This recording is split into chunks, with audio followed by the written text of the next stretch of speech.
আসসালামু আলাইকুম, আমি সাজিদ আহমেদ ইমন। আজ আমরা যেটা নিয়ে আলোচনা করব সেটা হলো কমপ্লিটিং সেন্টেন্সের রুল 6 এবং রুল 7 নিয়ে। তো রুল 6 এ আসলে কি আছে আসো আমরা দেখি।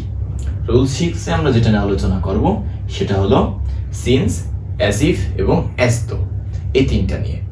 এখন since, as if, as though এগুলো আসলে কি অর্থ প্রকাশ করে তা না, এবং এগুলো কোথায় আসবে এবং কোথায় ব্যবহৃত হবে এবং কমপ্লিটিং সেন্টেন্সে কিভাবে আসবে। এটা কমপ্লিটিং সেন্টেন্সে দুইভাবে আসতে পারে। একটা হলো সেন্টেন্সের প্রথমেও থাকতে পারে, আবার সেন্টেন্সের মাঝখানেও থাকতে পারে। তো সেন্টেন্সের প্রথমে দেখা যায় যে সিন্স থাকে, এবং বাকি সবসময় বেশিরভাগই দেখা যায় যে সিন্স, অ্যাজ ইফ এবং অ্যাজ দো এই তিনটাই সেন্টেন্সের মাঝে ব্যবহৃত হচ্ছে। তো সেন্টেন্সের মাঝে ব্যবহৃত হলে আসলে কি হয় দেখো। সেন্টেন্সের মাঝে ব্যবহৃত হয় যখন সিন্স, অ্যাজ ইফ এবং অ্যাজ দো এর আগে যদি প্রেজেন্ট ইনডিফিনাইট টেন্স থাকে তাহলে পরেরটা হয় পাস্ট ইনডিফিনাইট টেন্সে, এবং সিন্স, অ্যাজ ইফ এবং অ্যাজ দোর আগে যদি পাস্ট ইনডিফিনাইট টেন্স থাকে তাহলে পরে হয় পাস্ট পারফেক্ট টেন্স। আসলে এখানে একটা বক্স করে সহজভাবে বোঝার ক্ষেত্রে দেওয়া হয়েছে। দেখো, সিন্স, অ্যাজ ইফ এবং অ্যাজ দো এটা মাঝখানে থাকবে, এবং এর আগে যদি পাস্ট মানে প্রেজেন্ট ইনডিফিনাইট টেন্স ব্যবহৃত হয়, প্রেজেন্ট ইনডিফিনাইট ব্যবহৃত হলে এর পরেরটা হবে পাস্ট ইনডিফিনাইট টেন্সে করতে হবে তোমাদের। আর যদি এর আগেরটা করা থাকে পাস্ট ইনডিফিনাইট টেন্সে, পরেরটা করতে হবে পাস্ট পারফেক্ট টেন্সে। এখন তোমাদের খেয়াল রাখতে হবে যে কোন সাইডে মূলত কমপ্লিটিং সেন্টেন্সটা করতে বলছে। এখন তোমার দেয়া থাকতে পারে সিন্সের এই ডান সাইডের টুক দেওয়া আছে, তো ডান সাইডে যদি দেখা যায় যে ভিটু দিয়ে আছে, অর্থাৎ তোমার সাবজেক্টের পরে যদি ভিটু থাকে তো অবশ্যই তুমি দেখবা যে সেটা পাস্ট ইনডিফিনাইট টেন্স। তো তখন তুমি এই সাইডে যদি কমপ্লিটিং করতে বলো তো সেটা তুমি কোন টেন্সে করবে? অবশ্যই তুমি প্রেজেন্ট ইনডিফিনাইট টেন্সে করবে। এবং দেখা যায় এই পাশে যদি ভিটু থাকে, অর্থাৎ এই পাশে যদি পাস্ট ইনডিফিনাইট করা থাকে, তো ওই পাশে যদি কমপ্লিটিং করতে বলতে সিন্স, অ্যাজ ইফ এবং অ্যাজ দোর ওই পাশে, তাহলে তুমি অবশ্যই সেটা কি করবে? পাস্ট পারফেক্টে করবে। তো আমরা টেন্সের ক্লাসগুলো কিন্তু দেওয়া হয়েছে, যারা দেখোনি তারা দেখে আসতে পারো। টেন্স যদি না পারো তোমরা পরবর্তীতে যে হায়ার গ্রামারগুলো আছে এগুলো বুঝতে অনেক সমস্যা হবে। আসলে টেন্স কিন্তু সম্পূর্ণ গ্রামারের একটা বেসিক। তো ওই ক্লাসগুলো তোমরা অবশ্যই করার চেষ্টা করবো। এবং এরপরে দেখো, যদি আমরা প্র্যাকটিসে আসি, প্র্যাকটিসে আসলে কি হচ্ছে, হি টক্স অ্যাজ ইফ, এখানে কি আছে? হি টক্স, তো এটা কি? Present indefinite tense. তো এই পাশে প্রেজেন্ট ইনডিফিনাইট টেন্স এবং তারপরে অ্যাজ ইফ ব্যবহৃত হয়েছে। এবং এই as if, as though, since এগুলো কি অর্থ প্রকাশ করে জানো? এগুলো প্রকাশ করে যে এমন অর্থ যে সে না, কিন্তু এরকম অর্থ প্রকাশ করবে, অর্থাৎ যে যা না সেরকম একটা অবস্থা বা সেরকম একটা জিনিস প্রকাশ করবে। যেমন এখানে দেখো, অর্থাৎ অর্থটা পড়লে তুমি বুঝতে পারবো যে হি টক্স অ্যাজ ইফ, সে এমন ভাবে কথা বলে। হি নিউ এভরিথিং, যেন সে সব জানে। দেখো অ্যাজ ইফ আছে, তো অ্যাজ ইফের আগে আছে প্রেজেন্ট ইনডিফিনাইট টেন্স। তো এরপরে কি হবে? অ্যাজ ইফের আগে যদি প্রেজেন্ট ইনডিফিনাইট থাকে অর্থাৎ ভিয়ন থাকে, তো এবার সে ভিটু অর্থাৎ পাস্ট ইনডিফিনাইট টেন্স করতে হবে। দেখো, হি নিউ এভরিথিং, নোর ভিটু নিউ, এখানে ভিটু করা হয়েছে, নিউ এভরিথিং, অর্থাৎ অর্থের সাথে মিল রেখে তোমাকে কমপ্লিটিংটা শেষ করতে হবে। এবার আমরা আসো, এবার প্র্যাকটিস 2টা দেখি। প্র্যাকটিস 2তে আসলে কি আছে? প্র্যাকটিস 2তে আছে he did not join the meeting since, তারপরে দেওয়া আছে দেখো he did not meeting the since, then পরে তারপরে দেওয়া আছে এ দেখো প্রথমে এই অংশটুকু যদি দেওয়া থাকে তাহলে এর পরের অংশটুকু তোমরা কি করবা, তাই না? তো এই অংশটা দেখো আগে কিসে দেওয়া আছে। দেখো আমি কি বলছি যে এর আগে ভি2 আছে না ভি1 আছে সেটা দেখবা। এখন এই সাইডটুক মনে করো দেওয়া আছে এবং এইটুক তোমাকে কমপ্লিট করতে বললো, এখানে ফাঁকা আছে। তাহলে তুমি আগে খেয়াল করবা যে এই সাইডে কি আছে। এই সাইডে কি আছে? I did not join the meeting. তো আই ডিড নট কোথায় বসে? ডিড নট কোথায় বসে? ডিড নট বসে আমাদের পাস্ট ইনডিফিনাইট টেন্সে। তো এই বাক্যটা আছে পাস্ট ইনডিফিনাইটে। আমরা কি বলছি, যদি সিন্সের আগে যদি পাস্ট ইনডিফিনাইট থাকে তাহলে সিন্সের পরের বাক্য কি কোন টেন্সে হবে? সিন্সের পরের বাক্য হবে subject plus had been plus ভি3। তাহলে কি, তার মানে কি পাস্ট পারফেক্ট টেন্সে। তো টেন্স না পারলে কিন্তু তোমাদের, আমি আবারও বলতেছি, টেন্স যদি না পারো তারা পূর্বের টেন্সের ক্লাসটাকে করে আসো।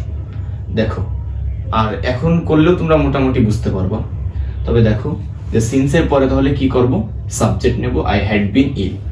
এখন এটার পুরো অর্থটা কি প্রকাশ করে, I did not join the meeting, অর্থাৎ সিন্স দিয়ে সে কেন পারলো না, এটার কারণ অর্থও প্রকাশ করতেছে এখানে। দেখো, I did not join the meeting, সে মিটিংয়ে জয়েন করতে পারেনি কারণ সে অসুস্থ ছিল। অর্থাৎ এখানে কি কারণ অর্থ প্রকাশ করছে। তো সিন্স আরেকটা জায়গাও ব্যবহৃত হয়। সিন্স মাঝে মাঝে যদি বাক্যের, যদি সেন্টেন্সের প্রথমে বসে তাহলে কোন অর্থ প্রকাশ করে। তাহলে দেখো, সিন্স যদি সেন্টেন্সের প্রথমে বসে তাহলে সে রিজন অর্থ প্রকাশ করতে পারে, হ্যাবিট অর্থ প্রকাশ করতে পারে, অর্থাৎ সেটা অভ্যাস হইতে পারে, আবার কারণ অর্থ প্রকাশ করতে পারে।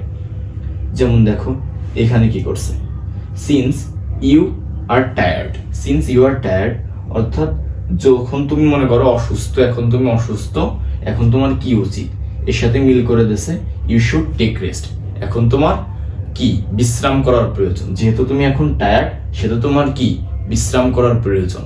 এখানে কি দিয়েছে, এখানে সিন্স কারণ অর্থ প্রকাশ করতেছে। তোমরা অবশ্যই আশা করি বুঝতেছো।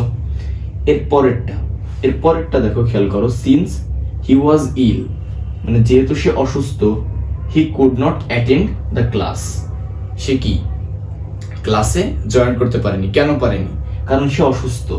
যদি এরকম হয় তোমাদের অবশ্যই থাকবে সিন্স ইউ আর টায়ার্ড, এরকম দিয়ে পরের অংশ এরকম ফাঁকা, মনে করো শূন্যস্থান গ্যাপ রাখবে। এই যে সিন্স ইউ ওয়াজ ইল, এই যে এর পরের অংশ এরকম গ্যাপ দেবে। তো এইটুক তোমাকে ফিল আপ করতে হবে। যদি সিন্স প্রথমে বসে তাহলে রিজন অথবা হ্যাবিট, এটা তোমরা মনে রাখবা।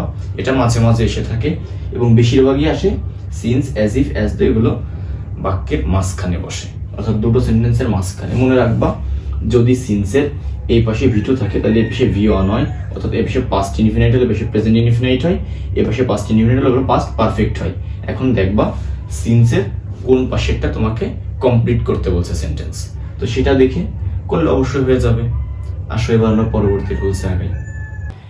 এখন আমরা যেটা আলোচনা করব সেটা হলো as soon as। তো as soon as টা আসলে কি, তো কমপ্লিটিং সেন্টেন্সে as soon as এর ব্যবহারটা আসলে কি। আসলে দেখো, as soon as এটা যে অর্থটা মানে আর কি দেবে, as soon as মানে যেই মাত্র বা সাথে, এরকম টাইপের অর্থ আসলে সে প্রকাশ করবে।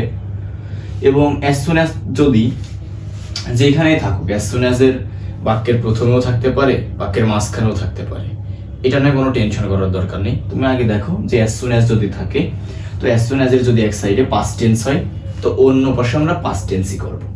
যদি সেটা as soon as মাঝখানে থাকুক এবং মাঝখানে থেকে যদি তার সামনে যদি as soon as এর পাস্ট টেন্স ব্যবহৃত হয়, তার পরেও পাস্ট টেন্স হবে। যদি প্রথমে হয়, প্রথমের পরে যদি তার একটা অংশে পাস্ট টেন্স হয়, তো তার পরের অংশ পাস্ট টেন্সই ব্যবহৃত হবে। মানে প্র্যাকটিসে গেলে এটা আরো ক্লিয়ার হয়ে যাবে। এবং যদি as soon as এর এক পাশে প্রেজেন্ট টেন্স হয়, তো অপর পাশে ফিউচার টেন্স করতে হবে। তাহলে আমরা কি শিখলাম, আগে এটুক অবশ্যই তোমার মনে রাখতে হবে। এটুকু মনে না রাখলে তোমরা কিন্তু কমপ্লিটিং সেন্টেন্সের এই যদি as soon as এর থেকে আসে তাহলে উত্তর করতে পারবে না। কি করতে হবে, যে as soon as যদি থাকে তাহলে এক পাশে যদি as soon as এর পাস্ট টেন্স হয়, তো অপর পাশে পাস্ট হবে, এবং এক পাশে প্রেজেন্ট হলে আরেক পাশে ফিউচার হবে, আবার ফিউচার হলে প্রেজেন্ট হবে, পাস্ট হলে পাস্ট হবে। আসলে দেখো প্র্যাকটিসে আসি। প্র্যাকটিসটা আসলে প্রথম যে প্র্যাকটিস, as soon as এখানে কি আছে, এখানে প্রথমে আছে as soon as, এবং as soon as এর পরে মনে করে এতটুকু দেওয়া থাকবে। তো as soon as the teacher entered, তাহলে দেখছো as soon as the teacher entered মানে কি, মানে যখন যেই মাত্র টিচার প্রবেশ করেছিল আর কি, এরকম অর্থ প্রকাশ করে। তো যখন এই যে দেখছো যেই মাত্র, অর্থাৎ যেই মাত্র অর্থ প্রকাশ করছে, যেই মাত্র টিচার প্রবেশ করেছিল। তখন কি টিচার প্রবেশ করলে সাধারণত আমরা কি করি, তো মনে করো যদি টিচার ক্লাসে প্রবেশ করেন তাহলে আমরা সবাই উঠে দাঁড়াইনি, তো এইটাই তোমার পাস্ট টেন্সে করতে হবে, যে the student stood up, stand আপের বদলে স্টুড আপ করতে হবে। তো পাস্ট টেন্সে করতে হবে। কি দেখছি আমরা, যে এখানে যদি এই পাশে যেহেতু ইন্টার্ড পাস্ট টেন্সে আছে, তো এর পরেরটাও পাস্ট টেন্সেই করতে হবে। তুমি যে কোনো ধরনের বাক্য করতে পারো, কিন্তু সেটা অবশ্যই স্ট্রাকচার ফলো করে পাস্ট টেন্সে নিতে হবে।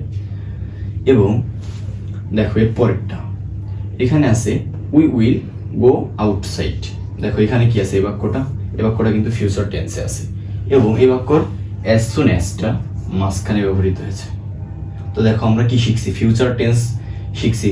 এখন বললো না যে স্যার এটা তো ফিউচার টেন্স, তো আপনি বলছেন যে যদি এই পাশে প্রেজেন্ট হয় তাহলে ওই পাশে ফিউচার, কিন্তু এখানে তো আগে ফিউচার আসছে না। এই ক্রস তীরের মানে হলো যে দুই পাশেই বসতে পারে, এইটা হলে ওইটা, ওইটা হলে ওইটা, মানে পরিপূরক টাইপের ধরতে পারো অনেকটা। দেখো এই যে অ্যাজ সুন অ্যাজ, যেহেতু এই পাশে ফিউচার টেন্স করা হয়েছে তাহলে ওই পাশেও কি হবে, এ পাশে ফিউচার হলে পাশে প্রেজেন্ট করতে হবে। তো দেখো as soon as we will go outside as soon as, মানে আমরা যেই মাত্র মানে বাইরে বেরোবো, মানে আমরা বাইরে বেরোবো সেই মাত্র, কখন, যখন বৃষ্টি থামবে। ঠিক আছে, দ্য রেইন স্টপস, এই যে প্রেজেন্ট টেন্সে করা হয়েছে, দেখছো? খুব ভালো করে খেয়াল করো, ভার্বের দিকে খেয়াল রাখো। দেখো এটা কিন্তু প্রেজেন্ট টেন্সে করা হয়েছে, আবারও বারবার বলতেছি কারণ এই রুলস গুলোর থেকে কিন্তু তোমাদের এসএসসি এবং এইচএসসি যত কমপ্লিটিংস আছে সব এরকম রুলসের থেকে আসবে এবং এগুলো তোমরা কমন পাবা। এবং দেখো 3 নম্বর যে প্র্যাকটিসটা, 3 নম্বরটা আছে অ্যাজ সুন অ্যাজ, এখানে আবার প্রথমে আসছে। তো as soon as I saw him, তো আই স হিম কি, সি এর ভি টু স, তো এখানে কি পাস্ট ইনডিফিনাইট টেন্স ব্যবহৃত হয়েছে। তো এটা পাস্ট ইনডিফিনাইট হলে কি, এই অংশ মনে করো যদি তোমাকে গ্যাপ দেওয়া হয় তাহলে টেন্স কি করবে, এটা কোন টেন্সে নিবা? তো যেহেতু এই পাশে পাস্ট টেন্স তো এই পাশেও পাস্ট টেন্স হবে, আমরা এখানেই শিখেছি। তো দেখো যেই মাত্র আমি তাকে দেখেছিলাম সেই মাত্র আমি তাকে কি কল করেছিলাম, যেই মাত্র আমি তাকে দেখেছিলাম তখন আমি তাকে কি কল করেছিলাম, তো আই কল্ড হিম। তো আজকের ক্লাসটা এই পর্যন্তই, সকলে ক্লাসটা করার জন্য ধন্যবাদ এবং আসসালামু আলাইকুম। সকলে ভালো থাকবেন, সুস্থ থাকবেন।